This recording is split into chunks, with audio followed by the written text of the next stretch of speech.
me see. Hey, what up?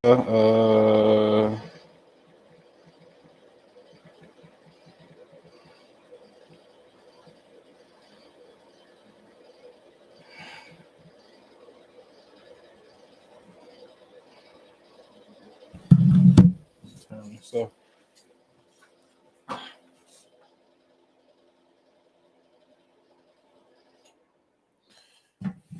yo,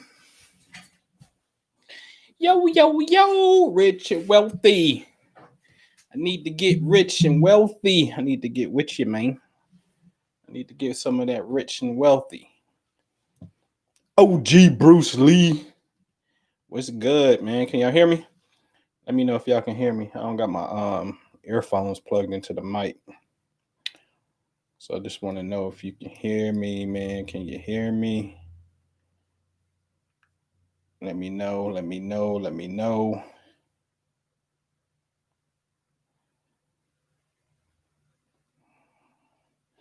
All right, cool. Ricky Skizzles, what's up, man? What's the word, bro? What's happening with you? Okay, cool. Appreciate it. Let's do a thumbs up. Let's alert. We're gonna get started in 4 minutes, man. That way we get the algorithm popping. So those of you that's in, man, please hit the thumbs up button for me so we can get people going. You know what I'm saying? You on these techniques? I know. Keep it going. Keep your foot on the gas. Man. Mark your calendars for the 29th, Sunday at 3 p.m. Eastern. I'm going to stream it live. It's going to be a Zoom. I'm going to be building with my partner, the beautiful Nikki Builder, free financial intelligence tools. We talking about a sister that's super sharp bookkeeping, part of turning the company around that was in debt, and part of the process with the numbers of the money management of taking it over to $1 million and whatnot. So she's going to come on and share her wisdom on financial statements. This is very important. The bank don't give a shit. K Money, what up? Jupiter Storm, what's good? The bank don't give a shit about your report card. Your report card is a financial statement. And if you don't know the basics of the financial statement, you in trouble, okay? And so this is a very, very important piece that we have to get, all right? So it's going to be a free webinar. Put it on your calendar. Hit your reminder right now, Sunday, 3 p.m. It'll stream here on YouTube, but if you want the Zoom link, it would be best for you to definitely be on our email list, but I will also drop it in the chat as well when that time comes. So this is going to be this Sunday, 3 p.m. Eastern. All right. So where we at, man? Where we at on time? 2 minutes. Oh, appreciate you. This y'all about to make me go into my Saudi Arabia gear, man. Y'all gonna make me pull out that Mahdi gear on you. What a wife beater on up under it. Why they call it wife beater? That's not cool. Come think about it. But yeah. I'm in my Saudi gear today, man. It's just one of those days. It get dark early. I done went ahead and took my bath and had my wine and sat in reflection. And then tonight's conversation came to me via a conversation. So I was like, you know what? I'm gonna have to go on live and we're gonna have to talk about this real fast. So we're gonna cheers to you guys, toast. Again, I'm on that blueberry. I don't think I'm ever coming off that, man. That thing is just sweet. It's not heavy. You know what I mean? Only maybe like 7.5% alcohol. Although I was buzzing this earlier today. All right. So where we at? 14. All right, come on, man. Get the likes up to 10. Come on, let's go. We get to 10, we can get going. I know it's a little early, but let's go to 10 real fast and we can get the sermon started. Ooh wee. If y'all missed last Sunday, y'all missed church for real. And I got the follow-up coming to that, which may be the opening this Sunday at 3 p.m., I may open up with that. In fact, I will, because last Sunday I dealt with numbers in the chapter, the book, in the Bible, the book of Numbers, chapters 14 through 18. Well, chapter 14, verse 18 specifically deals with relationships, overcoming poverty. Okay, poverty is the great sin. Okay. Thank you. Thank you. Hold on, y'all. Yeah.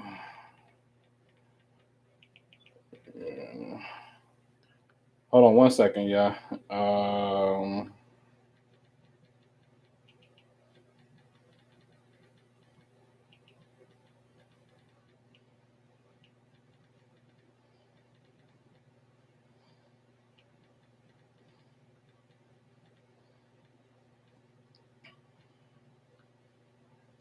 Okay. All right. So Numbers 14 through 18. Chapters 14, I'm sorry, chapter 14, verse 18 is specifically talking about overcoming poverty. Poverty is a sin. Okay. That's the great sin.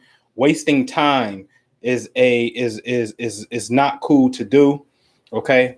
And the whole thing is about relationships taking responsibility not to waste time, to be able to move forward and create wealth. And that's what the entire chapter is speaking about. Hey, peace. All right.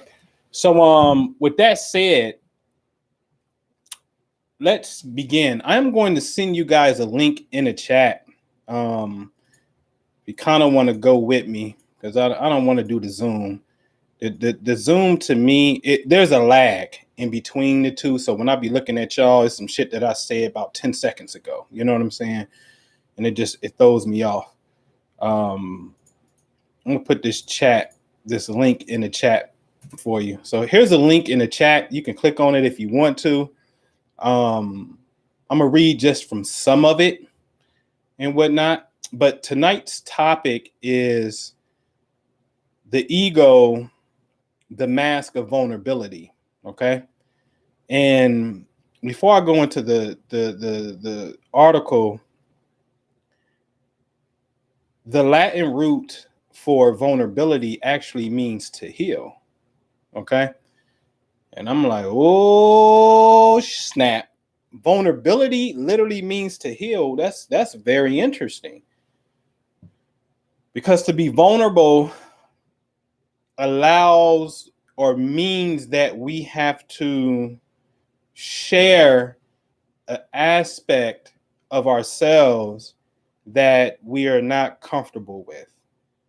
And it makes sense why vulnerability will mean to heal or wound, because now we're supposed to share a wound. I want you to, if you look up the Latin root for vulnerability, it's going to tell you it means to heal in a wound. Made me think about Chiron, but I don't want to talk about Chiron. And this is really insightful. What up, Raymond? What up, man? I got your email too, man. I'm gonna look at it. But this is really insightful, because now we have to share some pain, and nobody wants to share the pain. So when do we get to a point where we can openly share our pain? I think we're just now getting there. And I have to applaud the Jim Jones, Cameron, when they was in their little feud, and Jim Jones was crying, but he's a Cancer. Cancer is a water sign. So you naturally will see what we will call emotion can come from the Cancer, Pisces, Scorpio, but more of the Cancer and Piscean person. These people can cry. I know someone here right now who had the moon in Pisces and will cry on the drop of a dime. I'm not talking about a boo-hoo cry. I'm talking about a cry of filling. And this is going to become important inside of the dialogue that we're going to see inside of this Kabbalistic text. Okay. All right. So let's look at that link. I put it in the chat. I put the link in the chat. I'm going to Kabbalah.com. And I'm really going to start with the third paragraph that talks about our egos. It starts with our egos. Again, I put the link in the chat, but it reads, our egos keep us wrapped in a kind of cocoon, oblivious to the world outside of our own. They create separation by preventing us from seeing the pain or needs of others. When we begin to understand that there is more to this life than our own experiences, that we are all influenced by the actions of those around us, we can begin to break out the prison of the ego. Unity is not filling any division between ourselves and others feeling their pain as if it were our own. Now, we're talking about here the ability to feel pain of others. Now, today, let me take a sip here. Today was an interesting day for me because today I cried, right? Today I cried. Why did I cry today? I shed tears today because I was in reflection. You know how I get over Abraham Lincoln. I'll hurt you over Abraham Lincoln, right? And I was listening. I start my day, I'm doing my work, and sometimes when I do my computer work, I'm listening to my own music that I make, and that's when I'm in my Union soldier mode, and I'm this Union soldier in my mind. I'm this Union soldier that's down south, and I'm looking for Confederates, and I'm murking these Confederates through slavery because I understand that slavery has done a terrible but much needed injustice upon our own psyche to get us to evolve.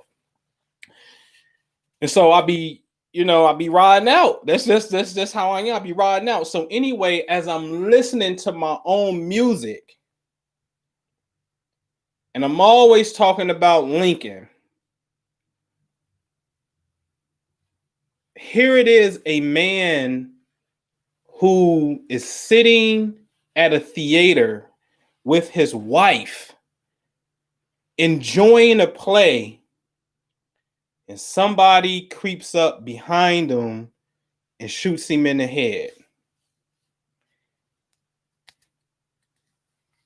And at the end of the day, it was because he went against the status quo, and he did indeed not only issue a military order known as the Emancipation Proclamation to free Black folks, but he later told the Congress to hurry up and write a new law known as the 13th Amendment, because his military order is executive. That does not mean it is the law. It is pretty much an emergency temporary order until lawmakers make that order official law. Okay? And so here it is. He urged lawmakers to create the 13th Amendment, and it was really ingenious because the southern states at this time were in rebellion, which means what? They wasn't even inside of the Senate and the House to rebut the 13th Amendment, because they were in the middle of a war trying to form their own nation to keep slaves, known as the Confederate States of America. That was their vision.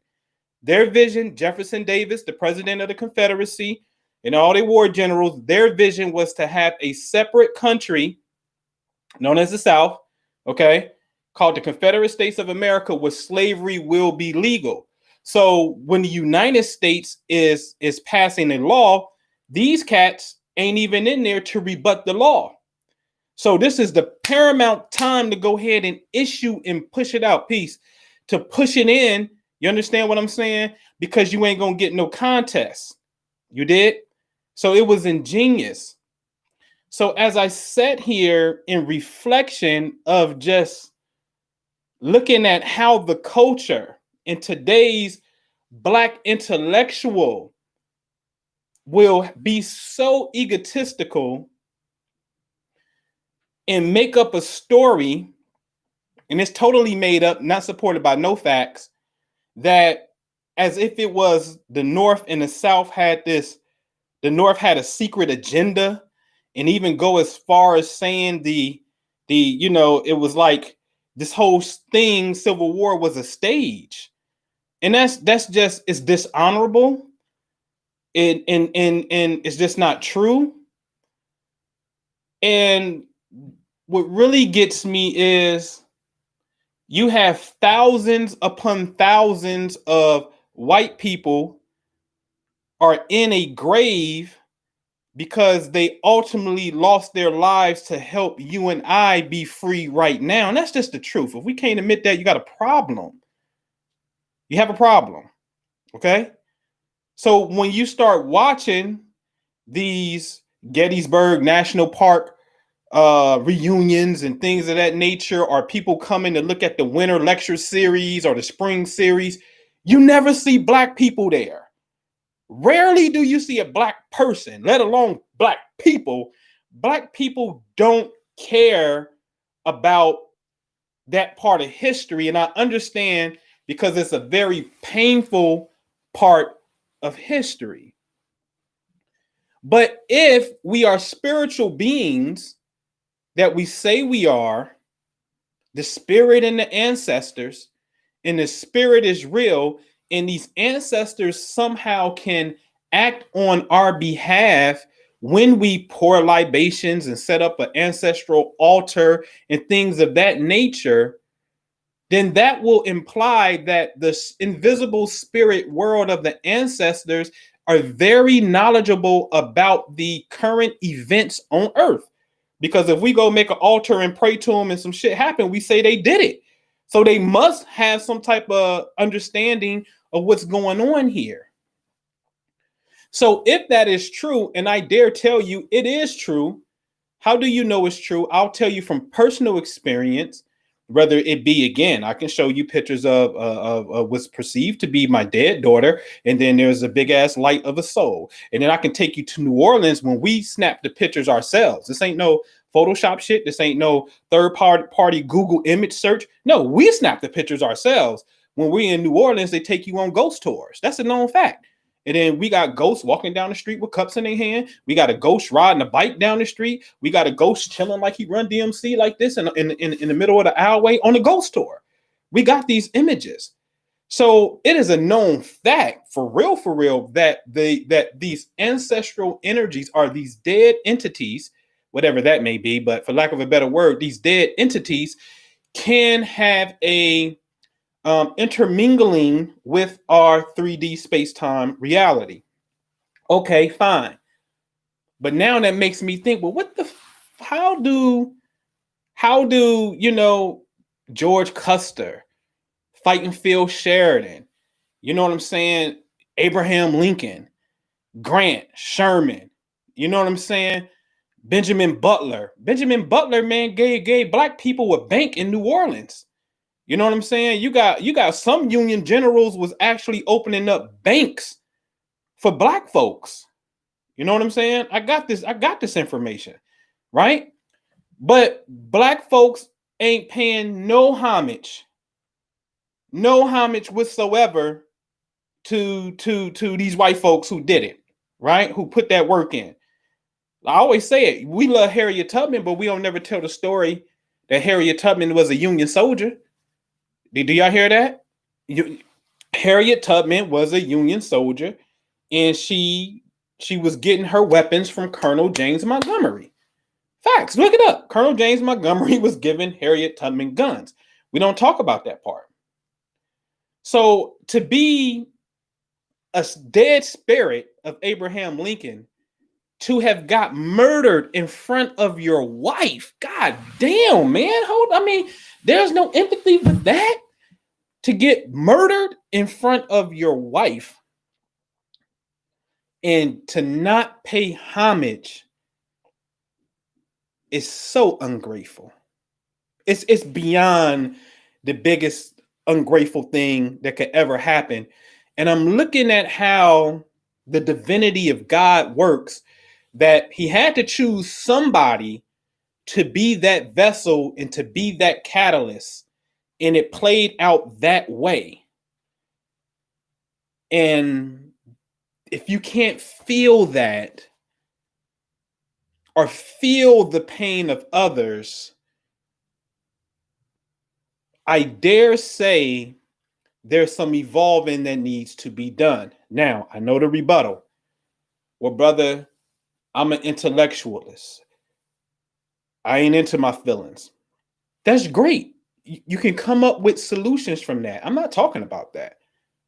I am talking about if the cosmic law, the laws of the universe that we like to talk about, and I know them very well, the laws of the universe simply states this, ladies and gentlemen.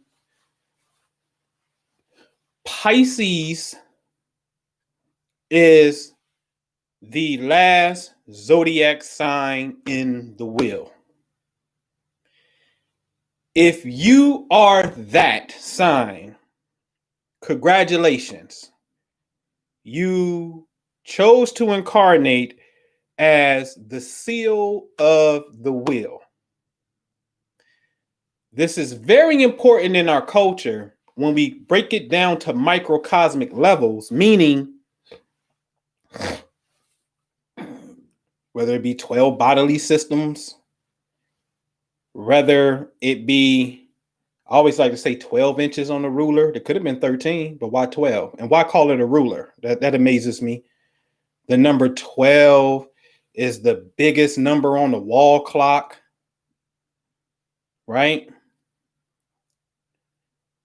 Then when we go to school, they put us in elementary school. Elements are the basic building blocks for everything in reality, elements.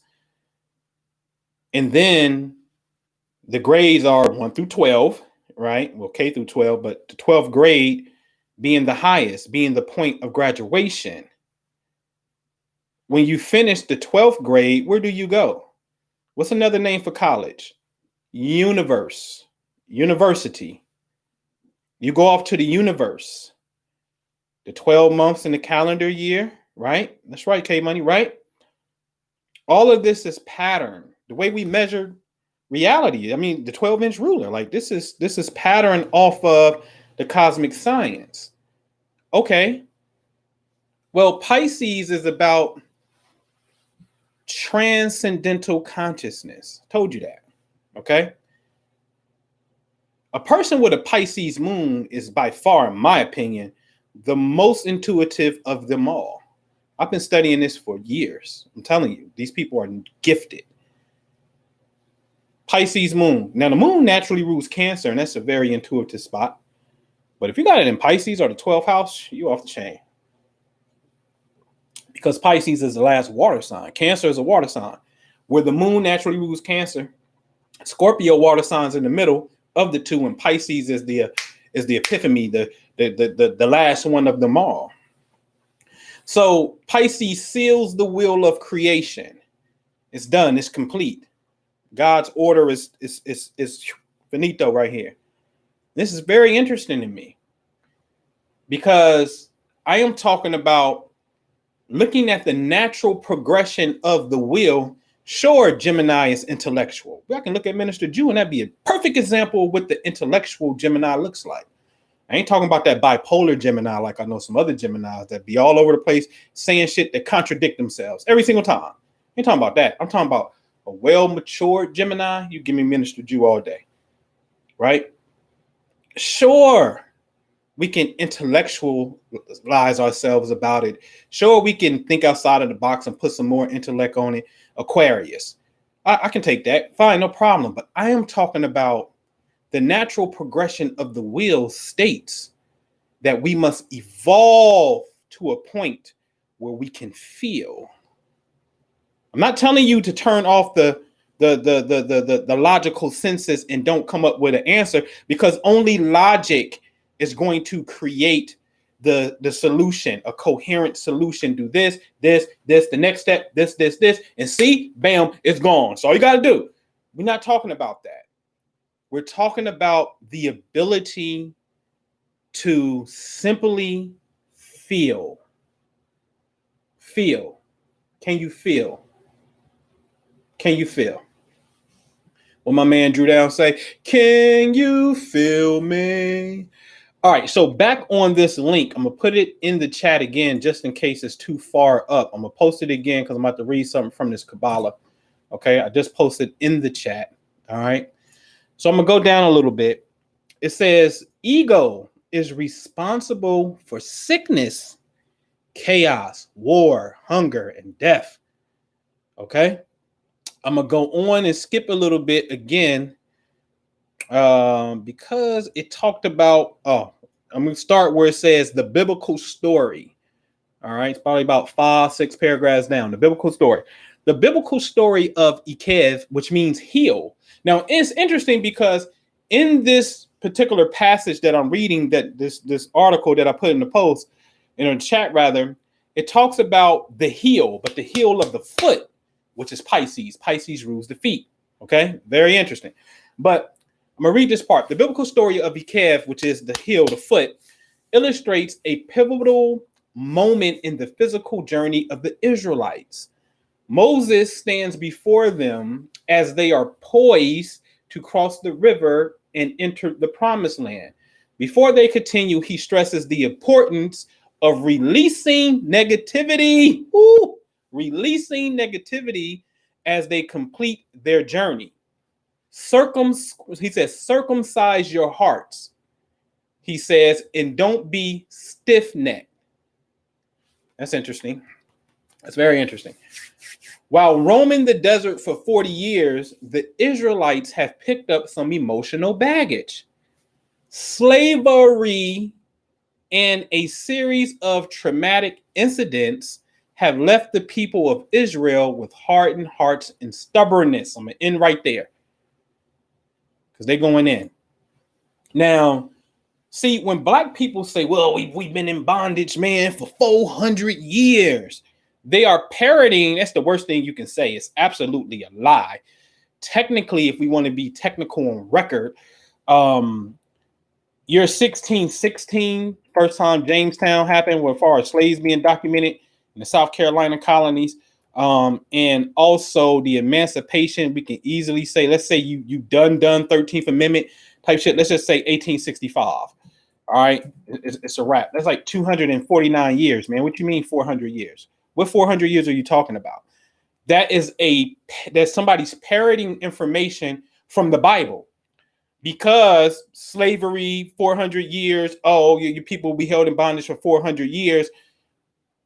Naturally, since we were the physical ones enslaved in modern time, we're going to take on this personification of the Israelites. That's cool, because now that means that, okay, not only do you have the bondage, but now you are the promised people that need to be doing some type of great work. But please note, then the Israelites, they had to wait off for generations, like in Numbers. There was a certain generation, they had to just die, because in the next generation had to take the baton and do the absolute work. Okay. Now, in this particular, this last thing that I read to you, dealing with releasing negativity, right? Having this emotional baggage, stubbornness. If you look up the word to heal in Hebrew, which is 3 letters, which is Rapha, like Raphael. This is why he's known as the healing of God. RPA. That's Rapha.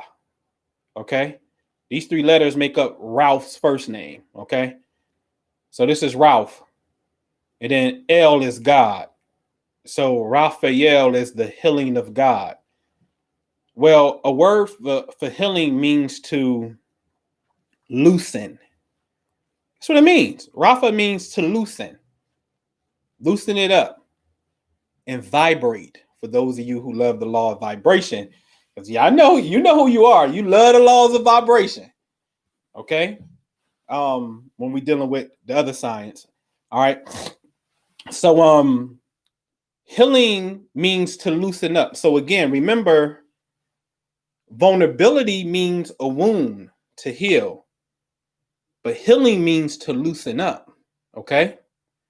Now, I'm going to tell you something. There's some of you, not all of you, there's some of you who are so naturally in tune to do this spiritual work as a way of service and providing for people to make their lives better. There's some of us who will not have the luxury to have the emotional, traumatic pain and acquire the riches at the same time. You know, like how you got some people where we say, oh man, it's people there's some people that got money and rich, but they miserable spiritually and more and moral wise, they broke, they have none, right? But yet they got all the physical things in the world, but they don't have what you have, right? And some people, like, you know, you have some people in the middle that have a little bit of understanding, they're going to get both. But I'm telling you, it's going to be just like the opposite of the wealthy person with all of the physical things, but spiritually bankrupt, is the same as the spiritually rich person, you who do the work and provide for the people, but don't have the wealth. You see? And so the laws, because you know the laws, is going to make it much more, I don't want to say harder, but it's going to make it much more imperative that you go through the healing process. We go through the healing process of vulnerability so we can release that so the abundance can come. So, you know, how can you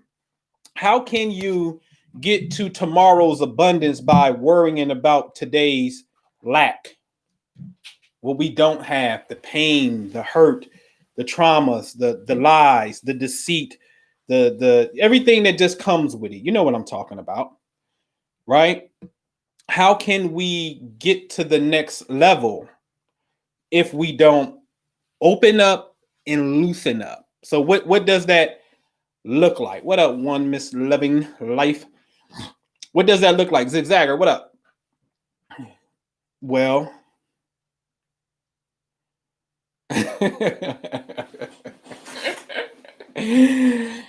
all right, I gotta give you an example. Okay, I'm not picking.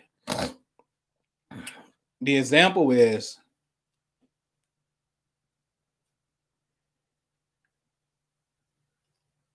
where someone's here to help you. Okay, and of course we have to question people's motives and things because we just been through so much. It's natural. It's natural. It's natural. Right? We gotta learn discernment at some point, which why we go through a lot of shit. Okay. But if someone, let's just say, is that one that can sincerely help you, but we want to hold on to some things because it may be embarrassing. So if I ask you straight up, you know what I'm saying? Like, hey, what's your financial situation looking like? You know what I'm saying? If it ain't looking good, that shit don't feel good. You can ask me. I don't feel good about mine. Shit, all my money's in real estate. Damn it, I haven't got to the private money that I would like to get. And I'm telling you, even with a couple millions, I know where to spend it at, and I'll be right back in the same situation. Because once you figure the game out, you be like, shit, I need capital. I always need capital because you can deploy it in so many places, right? So I ain't gonna even get into all that, but we have to loosen up. When I say loosen up, I'm talking about we need a space of vulnerability where we can have vulnerability night. Vulnerability night really should just be one good, thorough, clean session, right? You and whoever you know, whoever you who is of your who is ever of your complement, where you can put it all out on the table. What are the things that you are embarrassed by? What are the things that you are just really ashamed of? Right? I'm 43. I'm about to be 44. I feel like I started too late in real estate because I didn't get the first deal until I was 40. I'm following after my dad because he didn't make his first investment till he was 40. I see what he looked like. Am I gonna be the same way? What are these things that are really deeply bothering us that is on our mind that we can allow that to get it out and really let it go, really let it go, right? But I'm talking about letting it go with a partner. Yeah, I'm talking about letting it go with a partner. Okay, now it don't have to be solely a romantic partner in a sense.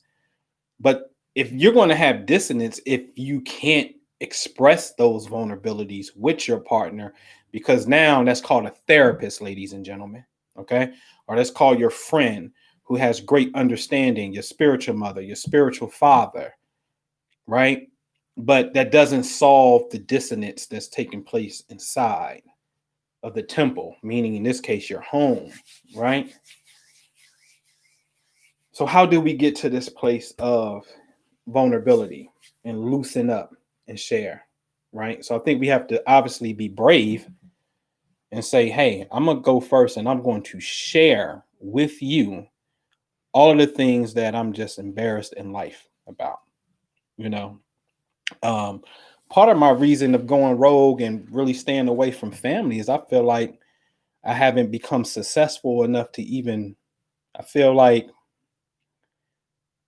I ain't doing good in life.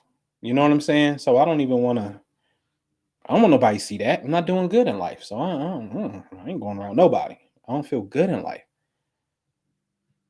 Part of it is very small, but it's not major, but it's there. I do have those thoughts like, I should be much further, right?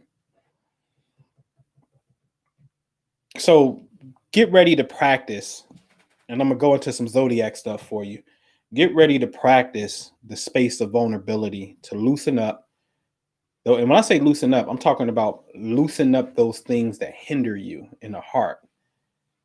Okay, because it's sometimes you can be blocking something, you know what I mean, and you don't want to block, because remember, as I shared on church on last week on Sunday, Numbers 14 and 18, you can't waste time, ladies and gentlemen. Time is of the essence. Time is very important.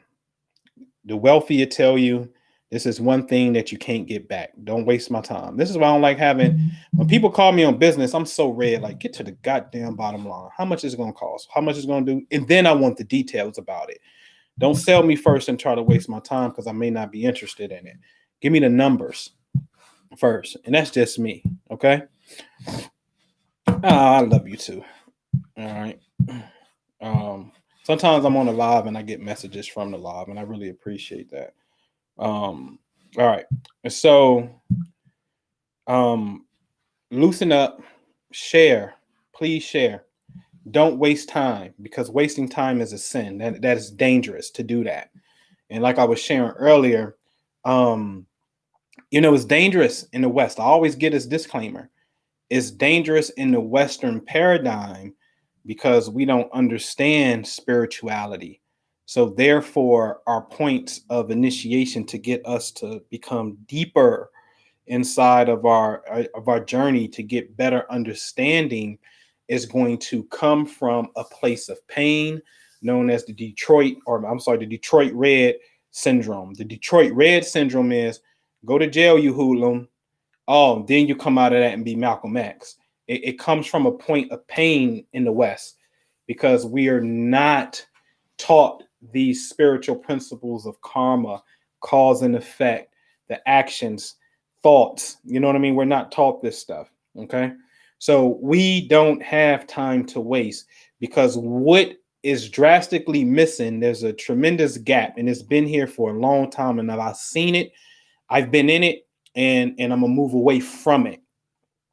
The gap is we do what we're missing. Well, I'm gonna tell you what the culture is missing. What the culture is missing is the male-female dynamic that can explain what I am telling you, where you can see it being operable, okay?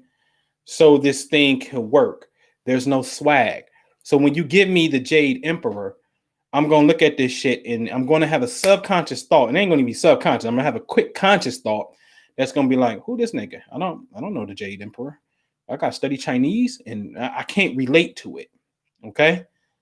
So when you give me these foreign things that don't relate to my swag, to my upbringing, to my cultural norm, that's creating a disservice. There's a disconnect that's there.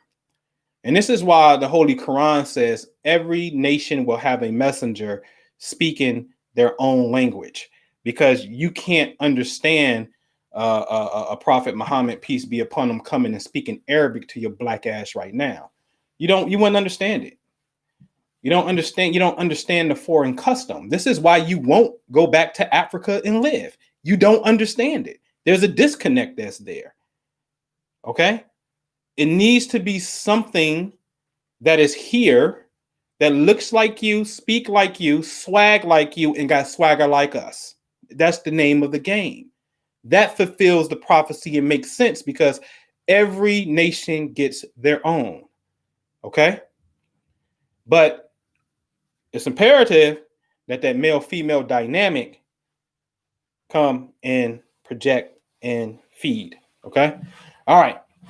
Now, this is for those, and this message is really for the healers, the teachers. Okay, so let's get into some Zodiac stuff because within the cosmic law, there's great understanding. Okay, and the great understanding is I want you to understand your inconjunct, or also known as your quincux. Okay, all right, your quincux. What is your quincux? All right, your quin is 5 zodiac signs away, but you can have two of them. Yes. So I want you to know before I give it to you that it's a known fact that you have Ptolemy system, Placidius system, you have Davis system. You have people who are of great understanding, heliocentric system, where you're looking at everything as if you're on the sun, and it gives you a total different viewpoint of what's going on in reality and whatnot. And there's different modalities, systems that people create that all have truth in them. Here's a system that I'm showing you. Okay. Aries, and I'm giving you the one that's going to challenge you the most. And it's not necessarily a person, it is a mental concept that challenges you the most. Y'all ready? All right. Aries, I'm going to say, is Scorpio. Why do you say that? Because Aries is fiery independence. Leave me alone. There are 4 signs in the zodiac that needs air. It needs independence. And it can go for long distance relationship. It can go with, we can just have something that's just spacey. Aries, Gemini, Sagittarius, Aquarius. Okay, those 4. So Aries to Scorpio, Scorpio is of the joint finances. A key word for Scorpio is power and control, but Aries wants to be free in the battering realm and be evasive and kick this whole thing off. Aries is the sign of independence. What do you mean power and control? So Aries to Scorpio, and I'm going to go through each one because it may switch for the other. Taurus, I am going to say Libra, because we can see this dynamic play out right now where it's hard to have a financial conversation of growth inside of relationships. Okay. So that's a tough one. Gemini, I'm going to also say Scorpio because Gemini is evasive. And I'm talking about the sign that's right next to your opposition. So Gemini's opposition is Sagittarius.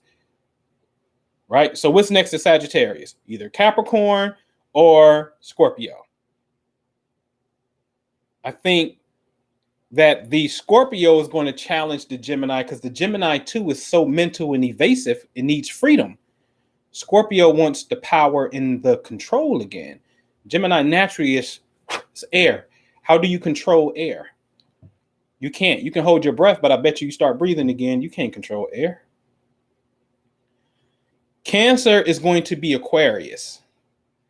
And this is going to go both ways when I get to Aquarius.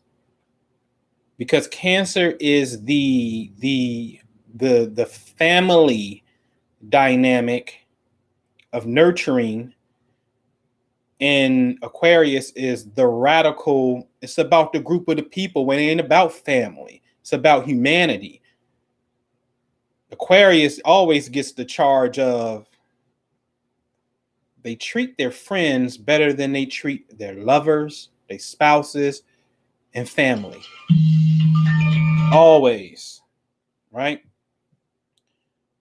Always gets that rap. So from Cancer, I'm going to say the challenge is going to be Aquarius. Leo, the challenge is yourself, because Leo is the sign of ego. We're talking about the sign that's going to challenge your ego, the part of the aspect of your own psyche that we could be that's probably a little underdeveloped to get us to balance out. Leo is self, but I will go and say perhaps Capricorn. Why? Because Capricorn represents discipline, timeliness, slow down, structure. Not that Leo doesn't have it, but Leo has this tendency to show up to the party late because they want everybody to look at them. They glow. They think everything revolves around them because they're naturally ruled by the sun. So Leo is by far always known as the sign of the ego, for sure, right? So the Capricorn energy puts check to it. Saturn's energy says, no, slow down. And this is the classic in the Bible. The Son of God told Satan, the sun is the sun in the sky, and Satan is Saturn. We're talking about two principles cosmically that's ultimately inside of the psyche of the human being. Okay? So if you Leo, it's going to be Cap. Virgo, I'm going to say Aquarius too. Definitely going to say Aquarius because Virgo wants details. Things has to be systematic. Virgos are the foul clerks of the Zodiac, the greatest secretaries. Pay attention to details. Aquarius is radical and it's unorthodox. So unorthodox and details don't go together. It's a complete oxymoron. But the biggest challenge is not for the Virgo to be sloppy and messy. It's for you to think outside of the box. The part that deals with the friendship and the positive attributes of these particular signs that I'm talking about. Okay. Libra, I dare say Pisces. Because this is Pisces for Libra. This is the visualization. This is when the union becomes spiritually one body in Christ. Listen, I'm gonna tell you straight up. If there was a mystery God and that nigga came out of heaven And he said, listen, man, you can stay with your woman inside of her. I'm talking about sex. Or come to heaven and I can have the experience for eternity. I think I'm going to pass that heaven shit up because I think that the woman's vagina is heaven. Sorry if I sound freaky. I'm sorry. I just do. Because, and what I'm saying about that is this. It don't get no closer than souls uniting than that. What's closer than that? Two souls coming together. Like you're in each other at this particular point. Like, stop. Like, come on, man. Like, for real? And then life comes out of this shit? Like, oh, no, bro, I'm in heaven. I'm cool. See you later, bro. Right? All right. And so Pisces, I'm sorry, Libra to Pisces is the understanding that the relationship, which is Libra, becomes one spiritual body of wholeness. We shed the illusion. We spiritually on the same shit. We good. We on the earth plane we good, and on the spirit plane we good, because the Pisces symbol is the two fish. It is a representation of duality, the negative side, positive side, but it also represents the physical plane and the spiritual plane. Okay? So Libra for sure is going to be Pisces. Scorpio for the Scorpion, I'm going to say Aries. Like Aries has Scorpio, I give Scorpio Aries because again, Scorpio wants the control factor, the sense of being comfortable and just, you know, and I ain't talking about negatively in control, but the sense of security. That's what I'm talking about. Security. Aries don't give you no security. I got an Aries right now. I'll be talking about you, girl. You got a thick head. She just thick headed. I'd be like, hey, I make a request on some shit, and it just move when you want to move. Just rebellious, thick head, right? But that's Aries nature, okay. And so for Scorpio, I'm gonna say Aries. For Sagittarius, without a shadow of a doubt, it's not even debatable. Cancer. Cancer is the answer for Sagittarius. Why? People who have, my son got a Sagittarius moon. His mom is a Sagittarius. They ass don't like hugs. Jew is a Sagittarius rising, right? This nigga, try to hug that nigga. He don't understand it. They don't understand it. Okay? Cancer is going to bring that mushy, connecting balance of feeling to the situation. Okay, so for Sag it's going to be Cancer. For Capricorn it's going to be Leo. Okay, and they like it was for Leo, it was Cap. It's going to be Leo because to a degree Capricorn has structure, which is a sense of control. Now has to yield some of that power to be more creative and fun. Saturn and Capricorn is the stickler. It's sir, yes, sir. It's government. Everything is. Leo is more bossy. You know what I'm saying? And they both represent boss, but it's a different aspect of how that energy shines. Okay. One is more fun. Saturn's cold, and Leo's more fun and romantic. And you know, Saturn, I'm gonna tell you what a Saturn combination for a Leo look like, what the relationship look like. The relationship, one is older and more parental feeling in a sense, and the Leo energy is more romantic, spontaneous, fun. Leo's energy is the honeymoon period before you get to Libra, which is the contractual agreement of the relationship. Then you know what comes next after Libra in the progression? Scorpio. And you know what the issue is with Scorpios, where you had a sex and you start really conjoining? Scorpio's energy to Leo energy is called a square. That energy don't vibe. Now really pay attention to this.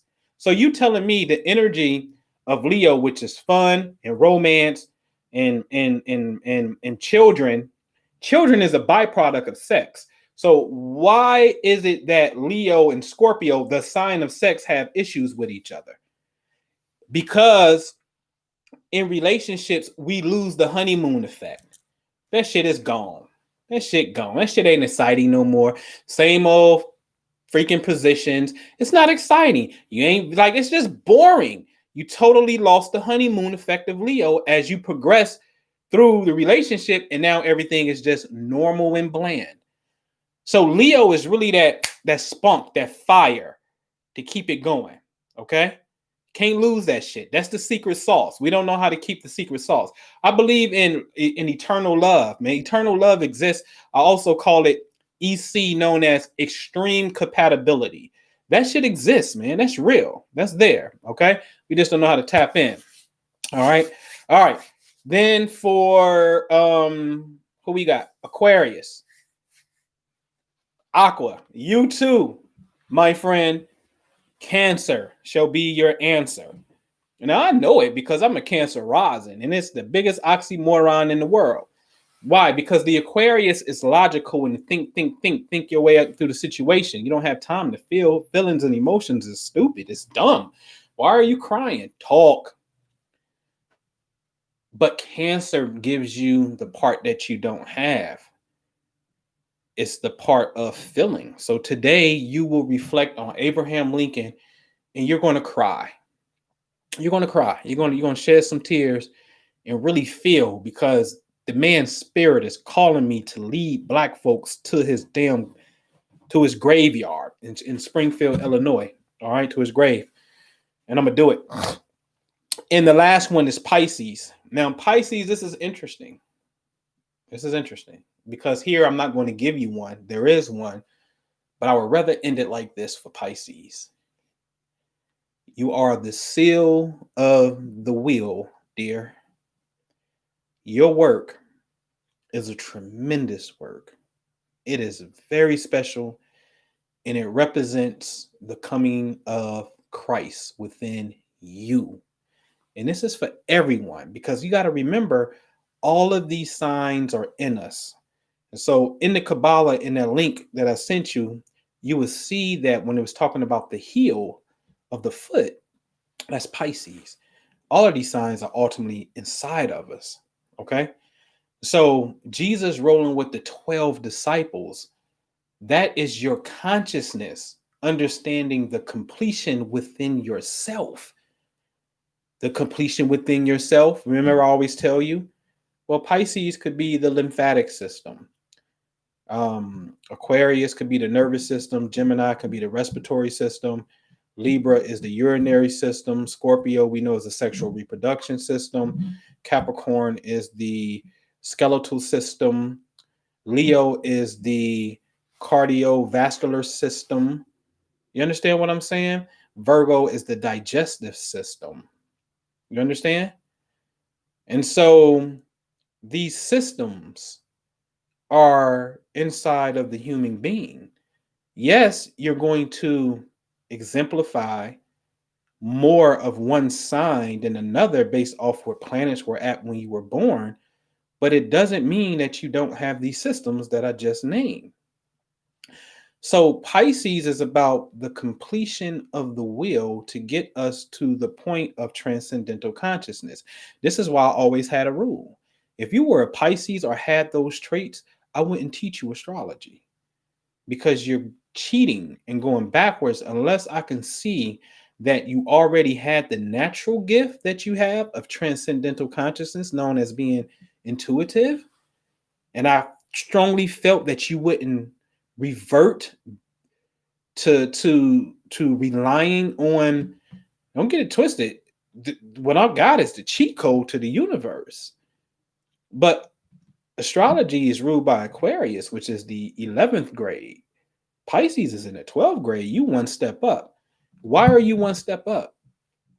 Because what I'm telling you at best is going to happen in the future.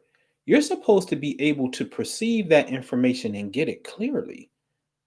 That's a whole nother level of consciousness, super consciousness that has to come on. That's what our ability is. All of us, but especially you, where the sun was shining in front of that constellation within those 30 days, known as Pisces season. This is your job. This is your gift. To be empathetic, to be able to feel, to be able to relate, to be able to receive information about this reality, whether it's somebody's past and they didn't tell you, or it's something that's coming up that didn't happen yet. That's why I call it transcendental consciousness. It has the ability to transcend space and time. Okay?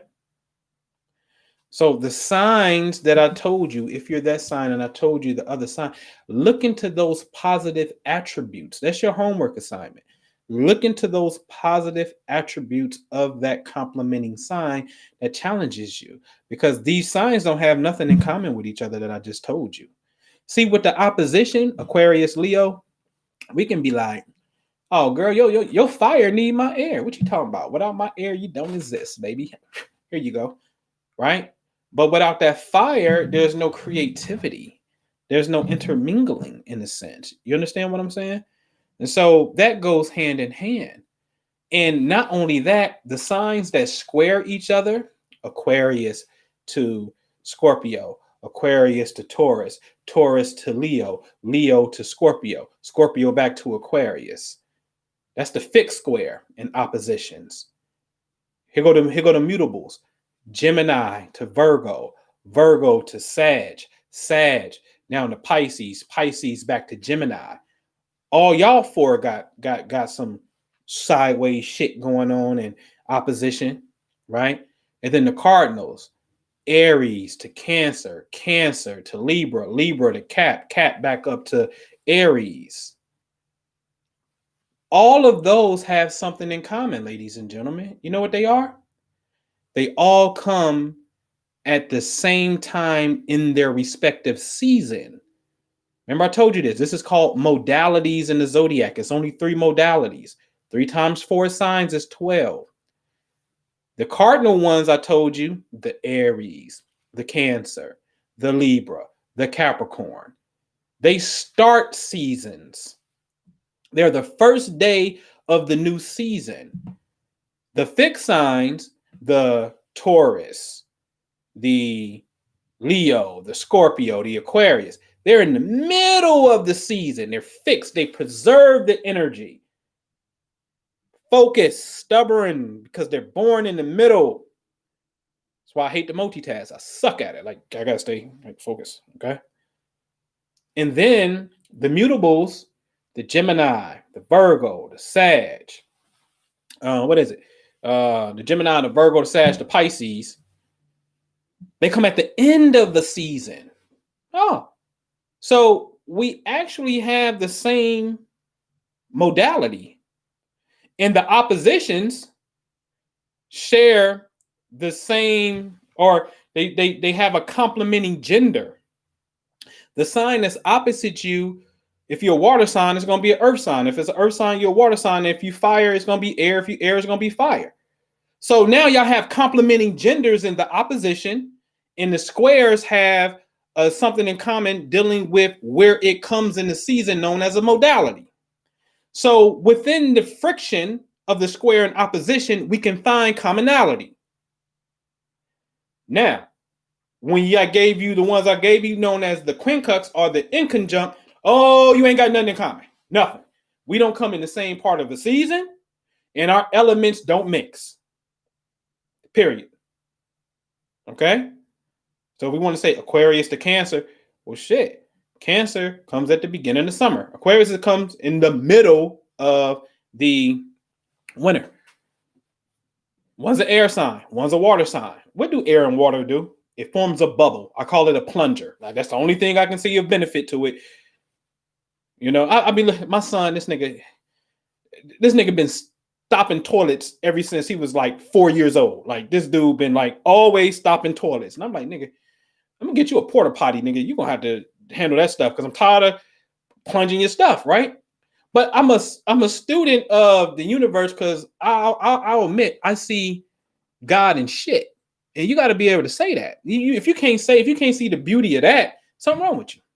I ain't trying to shame you. I'm just saying I marvel at the intelligence of God, because it's food for somebody else, and I'm just looking at this whole thing. But when I'm studying nature and I'm plunging the toilet, I'm like, oh, that's what air and water do. It's so incompatible that it just flushes out a clog. Okay? And that's what we got to do. We got to unclog ourselves with these really hidden compliments that we shy away from. I know it, man. I see it. We living in real life. You know what I'm saying? But when y'all see Minister Drew, I want y'all to hug him. Hug him and hold him. Right? See what that Gemini energy get nervous and shit. You know what I'm saying? Because God is light. And when I say that, light needs a pole. There's a positive acting pole. That's all your air and your fire signs are activity. Your water and earth signs are grounding, right? And this is why when you come into the science, you will start to see when you like, you can, some of your specs, you may be a fire sign, but you got a water moon. And so then it's like, there's a balance that's taking place within yourself. You understand what I'm saying? All day, there's a balance that comes out and whatnot. And I had Leo too. I had Leo with two of them. I had Leo with Capricorn. And I swear to God, I got it right here. I ain't lying. I got Leo, and I got Leo with Pisces and Capricorn. I chose Cap, but Pisces, because I know by the way of synchronicity, Pisces is another Achilles heel for the Leo energy to balance out as well. Honestly, both of the 150s are. I chose the one I think that's going to be more of the challenge for you. You know what I'm saying? All right. Happy to help. You're very welcome. All right. So let's get into some Q&A. Any questions? Y'all make sure y'all be here, man. Sunday, this upcoming Sunday at 3:00. I'm going to be on with Nikki Builder. We're going to have church at 3:00. I'm opening up church. We're going to go into numbers 14 and 19 to finish out, show you the responsibility of relationships and financial wealth. And she's going to come with the practical aspect of financial statements and help y'all get on these spreadsheets, especially y'all that's in the Family Wealth Club. This is mandatory because at the end of each month, as we're coming up on, you're supposed to balance your books out. You're supposed to know how much money you brung in for the month, how much money you spent for the month, and have a financial review with yourself. Stop ducking that shit. Okay. All right. Where we at? Why did I choose the more challenging ones?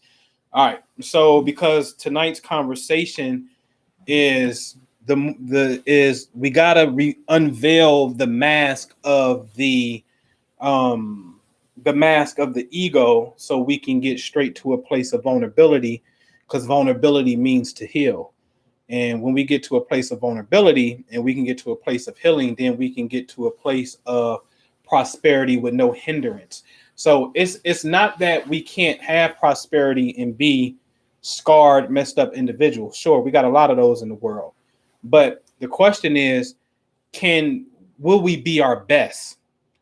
And what good is it to have the material gain, but your soul be empty or your soul be bothered, right? So we want the prosperity. We want we want all of this in all walks of life. We really want to sit ourselves in heaven. Like we want to be good all around the wheel. I'm straight. My health is good. My children are good. My love life is good. My money is good. My friends are good. Life is the best there's ever been. And I just keep going to it, man. The only example, I ain't gonna say only, my favorite example, that's the word. My favorite example in hip hop is DJ Khaled. I keep saying it. He understands the law of gratitude. So what he's always about is and DJ Envy, for sure. But Envy still got some stuff, some traumas and pains, and niggas tried to kill him and rob him on the highway, and got some little shit, you know what I mean? But he takes care of business and family like no other I've seen. He's absolutely the best example of how to balance work and family. He does the damn thing. Clap it up for DJ Envy, goddammit, for real. But DJ Khaled, on the other hand, is we the best. The sun is shining on me. My boys, my wife, my friends, like All my circles, I'm good, good, good, good, good, good, good, good, good, good. You know what I'm saying? All right. My ex was a Scorpio with Aries moon, very close to my Aries sun. Ah, see. So OG Bruce Lee is saying, based off what I said in the system, that manifested themselves. And notice it's his ex now. That's no longer his current. But remember, the exes and all of this stuff is to get us to grow, man. It's to get us to grow. That's all. It's to get us to grow. I'm not saying these people, they don't know. It's to get us to loosen up. Find that point of pain. Push it past the point of pain. I always say stretch it past the point of pain. All right.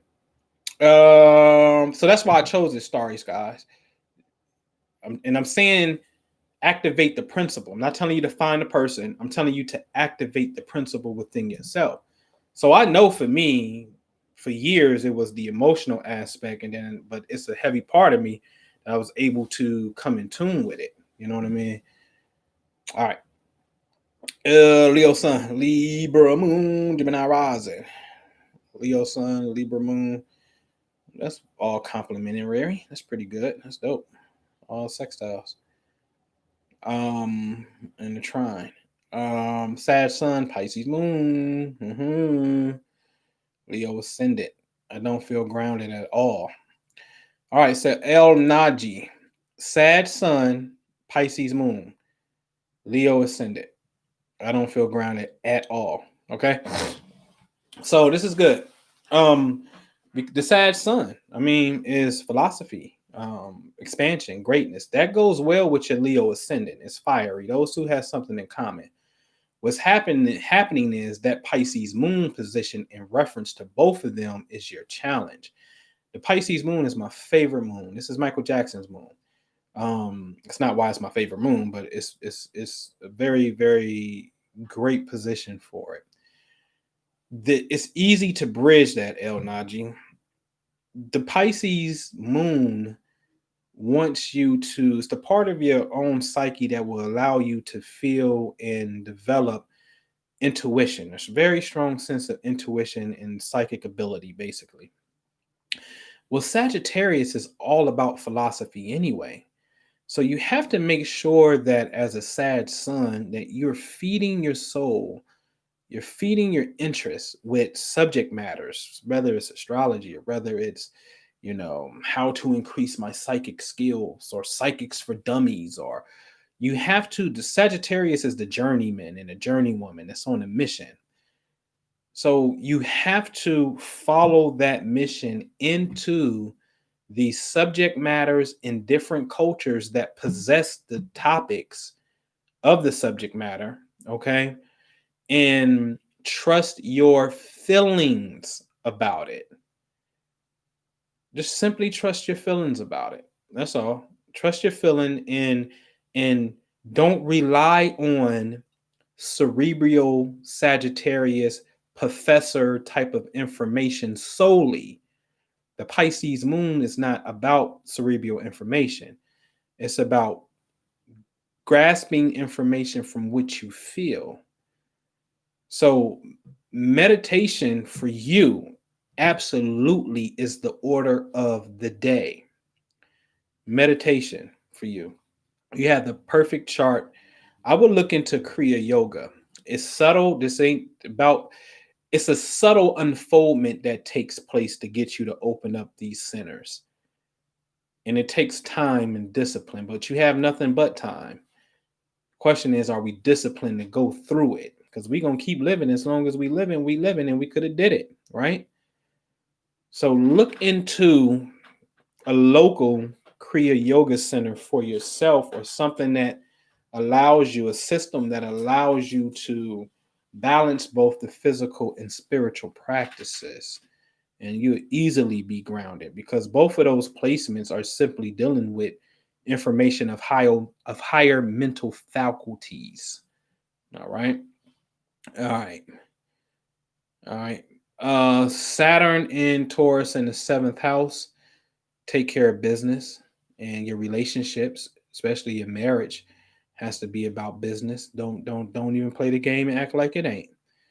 That's serious business too. Saturn naturally is exalted when it's in that region of space, the western portion of the sky. He loves that region of space. He rules that. Um, this is the region of space again that wants you to be successful. And Saturn is man up. Put your big girl panties on, ladies. It's man up, work. Let's go get it. Taurus is the paper. And so my best advice for you is to be in a relationship. Somebody may be older too. You may be a man and but your girl is younger by a few years, and they look to you, or you may got you an old head, an older woman, older partner. Period. That dynamic is plays out a lot of the times when Saturn is connected to relationships. Just be careful with it because it come Saturn is not necessarily romantic. It's not at all. In fact, it is really parental. Okay, so watch it. Are two fire signs compatible with each other?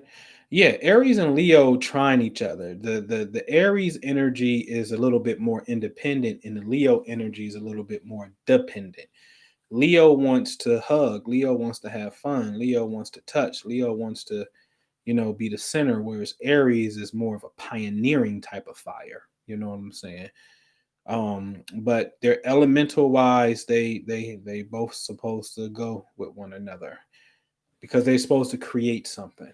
That's what fire is. Fires are the fire starters who start things. You understand what I'm saying? And so you have to have something that you start. You know what I'm saying? And so what is it that we can start together?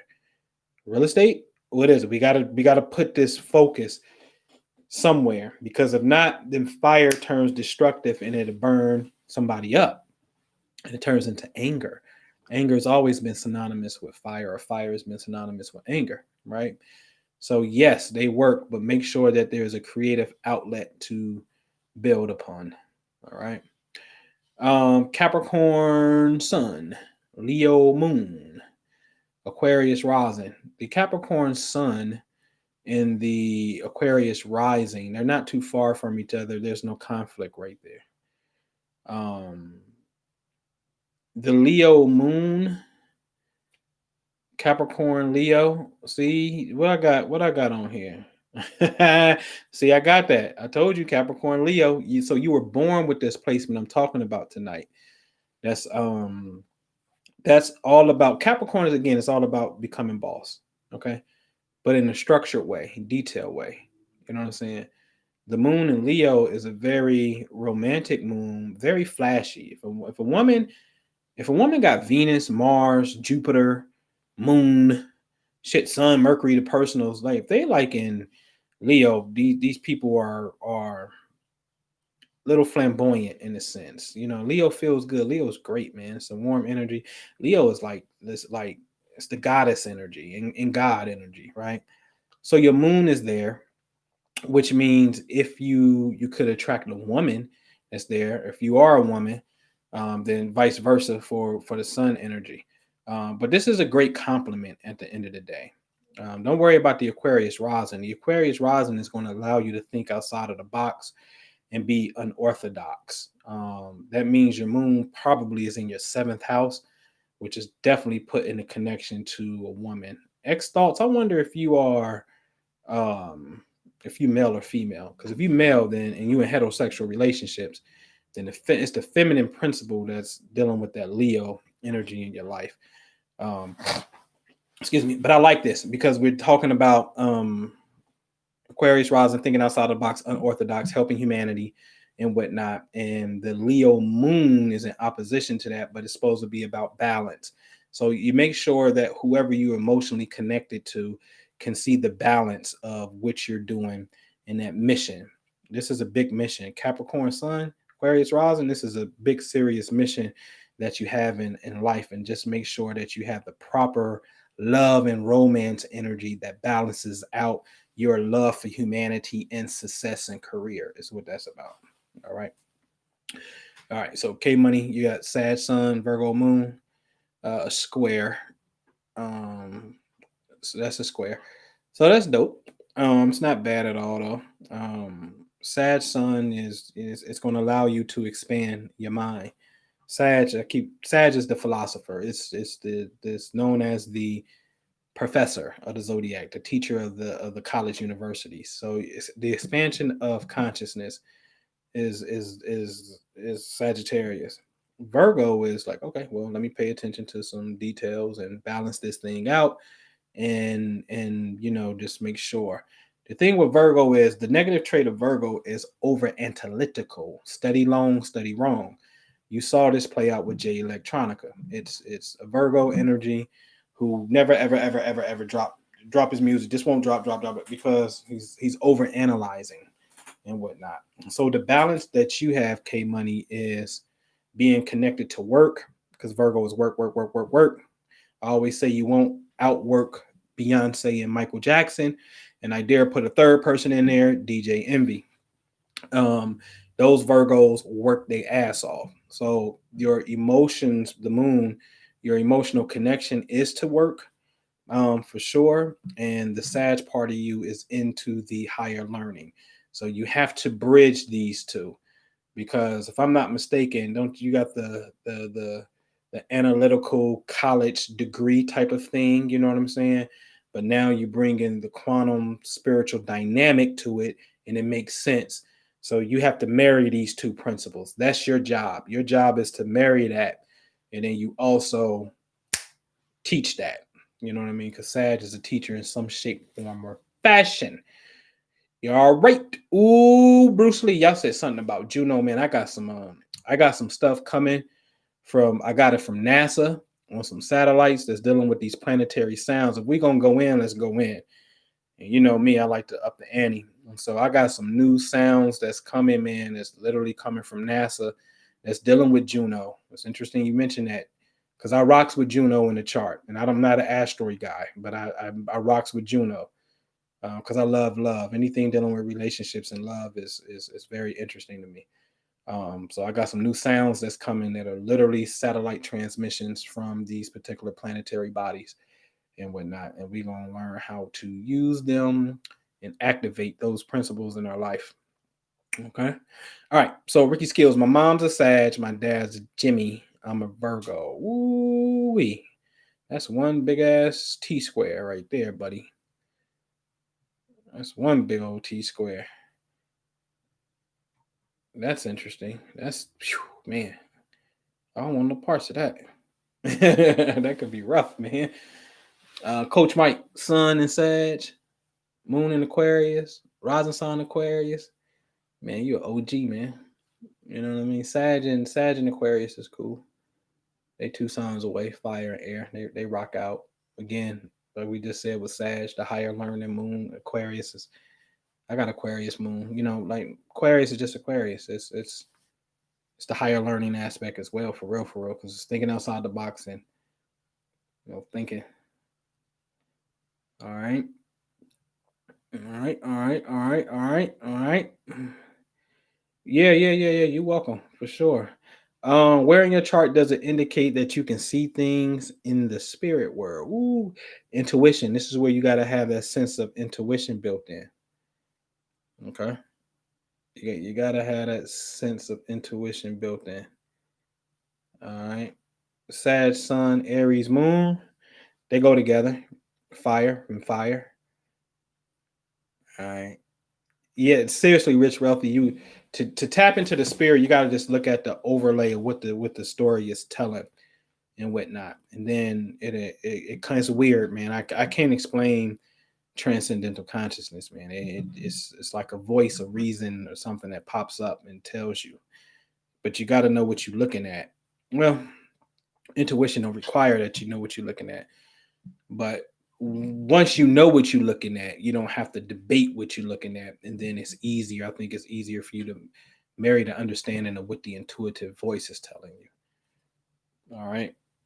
But Sag, Sun, and Aries Moon, I like it. Very adventurous. That's adventure. That is super adventurous. That is like travel, move around the world. That shit is adventurous. That's dope. Virgo rising, Pisces Sun, Pisces Moon. Okay, so Virgo rising may put you at a seventh house sun. Potentially, how your angle was cut, you may be sixth house. If you're more in the sixth house with that Pisces energy, work, work, work. If it's more the seventh house, then it's more of definitely relationship orientated. But the mere fact that you got Virgo rising automatically gives you a Pisces DC, which means your relationships is Piscean based. And here's the kicker with that though.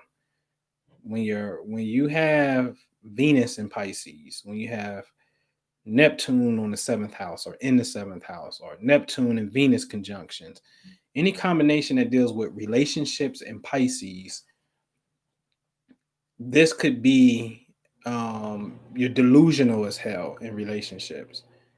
And you don't want this to happen because Pisces has this I'm the savior and victim mentality at the same time. Either they're saving you or they're the victim. This is the sign of illusion and delusional. See the people for who they are and don't trick yourself to thinking they're their potential right now. Know that who you in love with and who you dealing with is they are who they are, and acknowledge their potential, but don't trick yourself in the process of believing their potential, because that's for some reason Pisces have a issue marrying that. You know what I'm saying? And so make sure you understand the difference between the two and make a decision accordingly. Okay. Yeah, my dad is Leo and my mom is Sag. They got a divorce early. Yes, adventures. Um, Ruby S, Aquarius, Pisces, Sun, Cus. Okay, so we neighbors. Aquarius, Moon, Cancer, Ascendant. We family. Ruby S.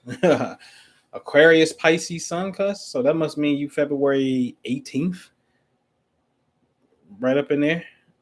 17th, 18th, Cancer Ascendant. Um, that's the balance of what I was talking about with Aquarius to Cancer. You know what I'm saying? If you Pisces though, then you got the intuitive thing, and you should easily tap into the Cancer. But if you late Aquarius, then late Aquarius is like super radical. You know what I mean? You definitely need that Cancer energy to blend you in. So are you late Aquarius or zero Pisces? But the balance is either way it go, you got to tap into that water energy, which is the feel, the feeling, the connecting, the empathy. You know what I'm saying? That's what you mean. Yeah, you welcome, Phil. That's what's up. All right, man, y'all rolling. Blue BSC, February 19th, right? Yeah, yeah. That's a master. It's like Neville Goddard's birthday. You know what I'm saying? So that's a masterful placement. You know what I mean? So could be depending on what time, because you could be born at 6 o'clock in the morning and be 29-degree Aquarius, and then at 7 o'clock it switches to 0 degrees Pisces. So y'all got to know that on these cusps is dependent upon what time, because somewhere during the day the signs switch. It's not always tomorrow. It's gonna switch. Just like planets don't give a damn about tomorrow. You know what I'm saying? Now, if tomorrow happened to line up with the shift, then okay. All right. But the time denotes what it is. All right. I don't deal with Chiron, man. I never ever read Chiron because it's the verdict is out. I see the popular, but I've seen Chiron act with the Magi Society said. Magi Society said that Chiron is really a soulmate marker, and I've seen it have its play inside of dynamics of relationships. Me personally, I don't read Chiron. That's just me, though. All right. Louisiana Kitchen, what's happening? Got a Virgo rising, and I had to overcome that. Believe what they do, what they say. Okay. Yeah. Trill Cash, you got it. Washita Wellness Center, Pisces.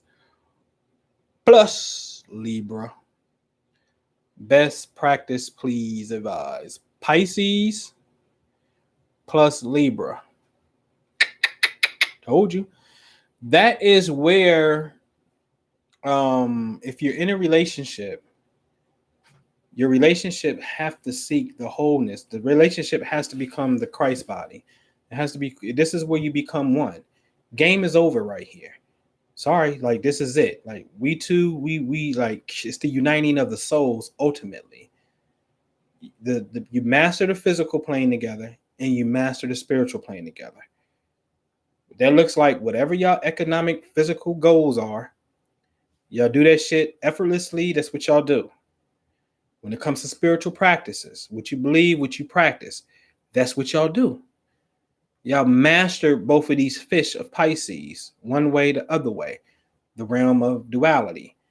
So the Libra Pisces connection wants the relationship to evolve and escape. Remember, a key word for Pisces is escape. It wants you to escape the illusion of duality. That's the key to this thing, right? The two become one. The two come together and create one being. That's going backwards, right? We can look at it as producing a third being, but the two are producing one. Shed the illusion of delusion or duality and become one body is the Libra Pisces connection. Okay. All right, man. Y'all loaded up, man. All right. So man, y'all gotta YouTube tripping. They wouldn't let me do what I wanted to do. I was gonna do a super chat monetize thing. Man, all my stuff upstairs. But you can get at me, man. Do you want Cash App? I'm gonna start taking Cash App. I can use some money. Shit, what the hell wrong with me? Only if you want to. My Cash App is the PI Group. You want me to put it in the chat? The PI Group, which stands for the Prosperity Investment Group. That's my Cash App, man. The PI Group. But make sure y'all tune in Sunday. I may be right back before y'all. My PayPal is you can do nobleampu@gmail. Nobleampu@gmail. Nobleampu@gmail is the PayPal. I don't require it, man, but it's all good if you do. It's cool. I wish I had it set up where I could do one question for you on the spot, and we do it live because I love it to be an educational piece. You know what I'm saying? And then those who make the donation, then we can turn the Zoom on and we look at the chart and we just get into one question that you have. I like give me the most pressing question that you have. You know what I'm saying? Yeah, you got it, Washington. You know what I'm saying? And we could do that. But you know what I mean? So but yeah, tune in, man. Please mark your calendar for this upcoming Sunday, 3 p.m. free webinar. I'm doing church at 3. Gonna open up, and then Nikki gonna come in and deal with some financial matters on financial statements. Very, very, very important and whatnot. And tonight, man, please look at the positive traits of the Zodiac sign that I talked to you about. And find those points of vulnerability, and please allow people to help you. We've been so scorned. We don't like to ask for help. I know people like this. I know people here. Jew one of them niggas. I mean, you know how niggas is with their money, man. I ain't like that. Hey, man, put me on. Put me on, man. I need a pack, man. Put me on. Front me some work. Shit. I ain't got no bread. This is what we doing. Huh? I gotta get put in the game. You know what I'm saying? Front me some work. You know what I mean? So I ain't never been afraid to ask. I'm just not afraid to ask, right? So don't be afraid to receive help if it comes for you.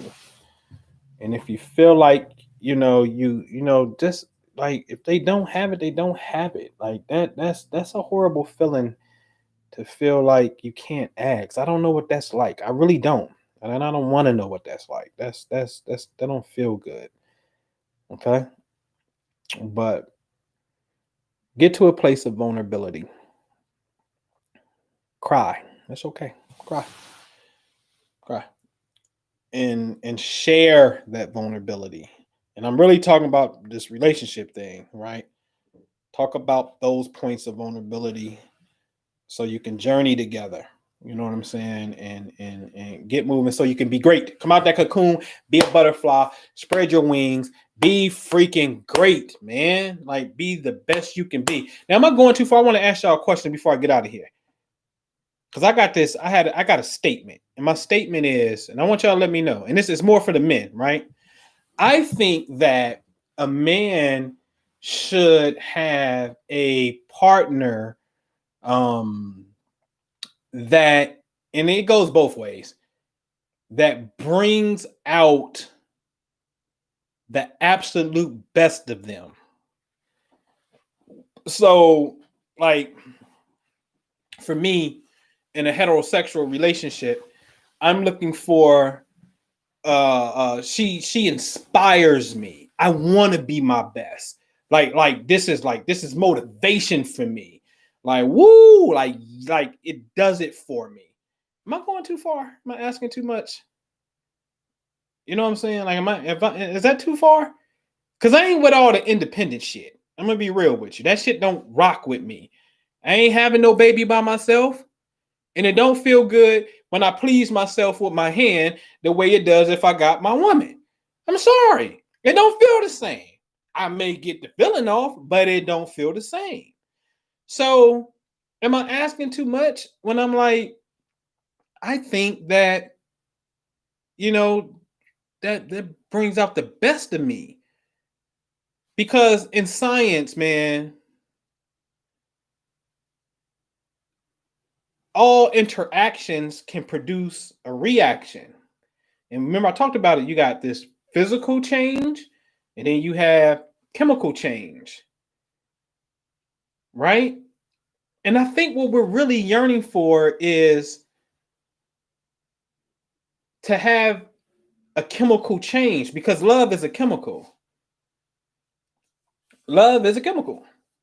And I think what we're really looking for is the chemical change because all chemical changes produce physical changes, but all physical change don't produce chemical change.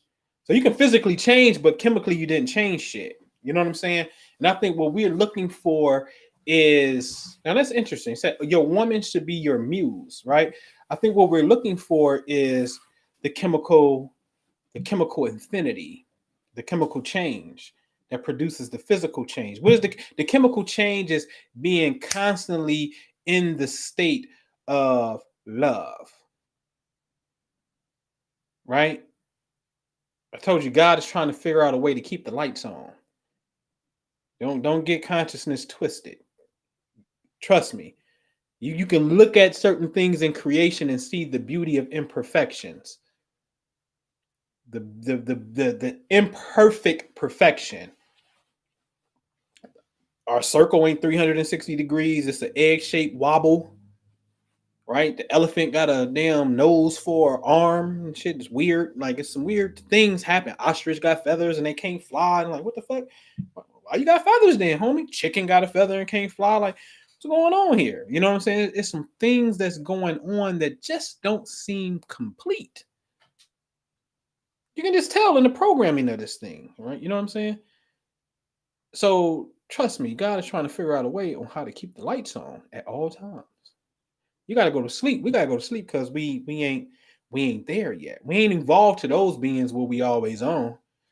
Do spirits go to sleep in pure spirit form? Do they sleep? They get tired and shit? Or is it pure energy at all times? Right? Question. Okay. And so the change that I'm thinking, what we can always be on, is we talking about the chemical change in the constant state of love. So am I asking too much if I be like, yo, I think that she's supposed to be like, damn, baby, like, can you can you guarantee and put it on, like, put it out there and to be true? Like, we ain't fucking this up.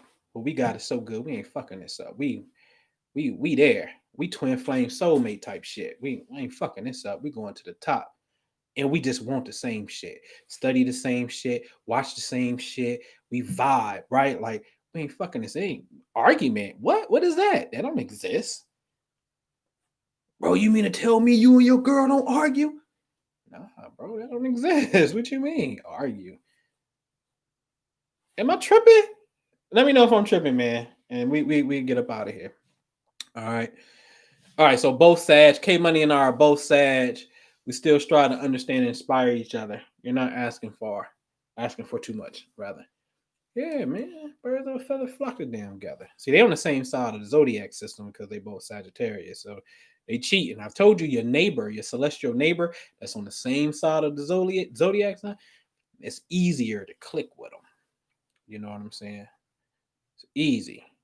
Yeah, man. I don't think we tripping. I didn't think I was tripping. That's why when I put the house in the mountains, y'all, I'm telling you, it's gonna be game on. It's gonna be game on when we put the house in the mountains. That's that shit that you can come to, and we're gonna really be getting it in. I'm talking about we're gonna be levitating. We're gonna be really getting it in and whatnot. We're gonna put this house in the mountains, and we're gonna be really, really, really, really getting it in and allowing this place of love to really radiate. You know what I mean? All right. Oh, his mom is born the same day as his wife. You married your mother. Oh, that's so sweet. You married your mom. Oh, I can cry off that. Sweet, man. My mom is born on the same day as Phil. All right. Yeah. All right, man. I'm out, man. You need me, man. Get at me. Get at me. MyAstrologyCoach.com, man. Sign up, man. You can hit one of the memberships. Journey with me in the Family Wealth Club, man. Seriously. I do this for y'all. I know this is what y'all like. This is what y'all give. But trust me, man, we got to start knocking down some things because it's about systems. After we're not here, we ain't going to always be here. We come back, but we got to do some great work. And it's a lot of physical stuff we got to do along with this wealth. All right. So get at me, man. See ya. All right. Peace.